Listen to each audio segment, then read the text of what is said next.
In the desolate outskirts of Red Mesa, there stood the forsaken desert oasis inn, abandoned for longer than memory served. Intrigued by the mysteries of forgotten places, I embarked on a solo journey into urban exploration, opting for the cover of night to evade the scorching desert sun. Nestled amidst the arid landscape of Red Mesa, the inn beckoned with its eerie allure. Parking by the roadside, I ventured forth with my backpack into the silent night. No fences barred my path, and there were no sentinels guarding the inn's secrets.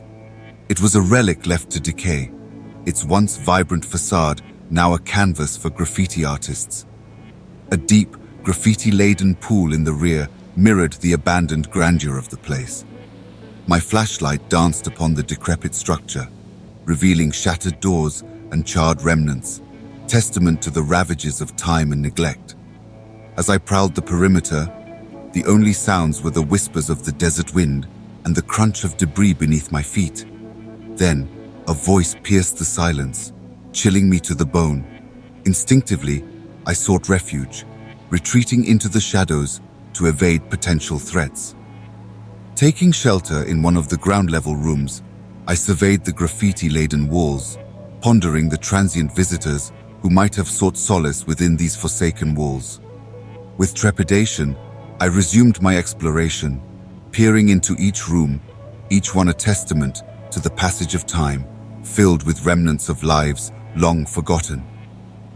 A sudden crash echoed from above, jolting me from my reverie. Heart pounding, I ascended the creaking stairs, drawn to the source of the disturbance. As I approached, the rhythmic thumping grew louder, a macabre cadence that quickened my pulse. Tentatively, I announced my presence, hoping to dispel any hostility. Peering into the dimly lit room, I caught a glimpse of a figure, obscured by shadows. The stench of decay assailed my senses, and dread coiled in my gut. With trembling hands, I illuminated the darkness, revealing a ghastly sight, a woman, her features contorted in agony, her pale form marred by blood and filth. In a panic, I fled, the woman's anguished cries echoing in my wake. Racing down the stairs, I emerged into the cool night air, my mind reeling with terror.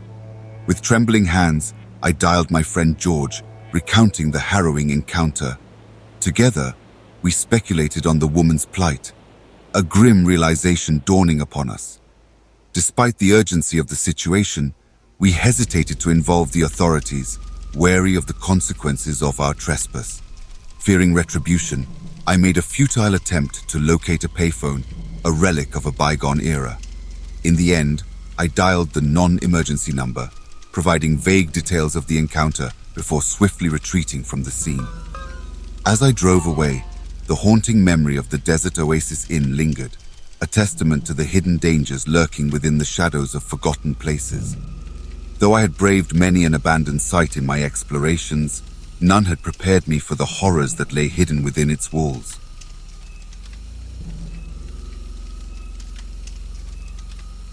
A few years ago, I resided in a quaint village until my family made the decision to relocate us 4 hours away, seeking refuge from the turmoil that plagued our old town. While my parents were away scouting for new homes, I seized the opportunity to invite my friend over and called upon my cousins for a spontaneous road trip. The destination of our adventure was a place known as Oakwood Asylum, a derelict psychiatric institution shrouded in haunting tales of its past.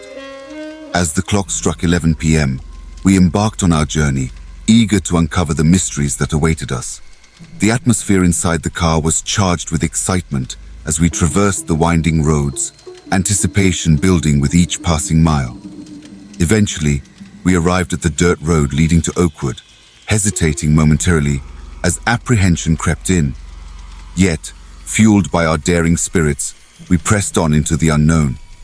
The path to Oakwood was overgrown and foreboding, the darkness enveloping us as we ventured deeper into the night. Finally, the imposing structure of Oakwood loomed before us, its dilapidated facade illuminated by the headlights of our car.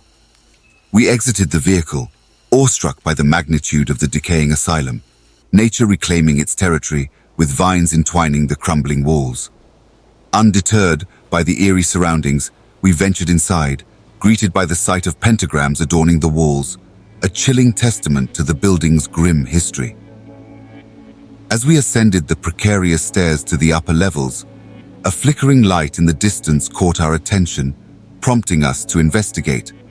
However, the light vanished as quickly as it had appeared, leaving us unsettled in its wake. Separated from my companions, I explored a nearby room, the air heavy with the scent of decay and neglect. Suddenly, a faint sound startled me, like a pebble striking the window.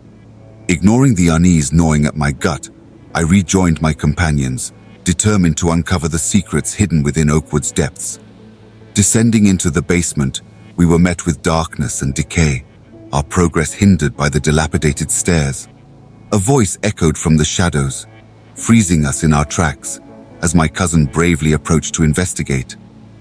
Illuminated by his flashlight, we glimpsed a figure crouched in the corner, its vacant stare sending shivers down our spines. In a panic, we fled, pursued by the deranged figure whose screams pierced the night air. Lost in the labyrinth of trees surrounding Oakwood, we stumbled through the darkness, our fear fueling our desperate flight.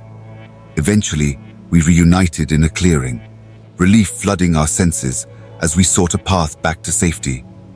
With hearts pounding, we made our way back to the car, our nerves on edge as we heard the ominous rustling of bushes nearby. In a frantic bid for escape, we sped away, leaving Oakwood and its haunting memories behind us. In the silence of the journey home, the weight of our shared experience hung heavy in the air, a silent vow never to tempt fate with urban exploration again. In the rural outskirts of Tennessee, I, at 15, found myself accompanying my older brother Sam, who was 18, on one of his infamous exploration ventures. Sam had heard rumors of a colossal abandoned mansion not far from our home, and with his adventurous spirit leading the way, he convinced me to join him on this escapade. Parking our car amidst a canopy of trees to conceal it from prying eyes, we embarked on foot down the neglected concrete road that led to the mysterious mansion. Nature had claimed dominion over the path, with weeds and grasses bursting through the cracks, lending an eerie ambience to our journey. As we walked, a figure appeared behind us, a woman, her demeanor unsettlingly calm. Sam urged me to play it cool, but a sense of unease gnawed at my gut. The woman's presence seemed out of place in this desolate landscape.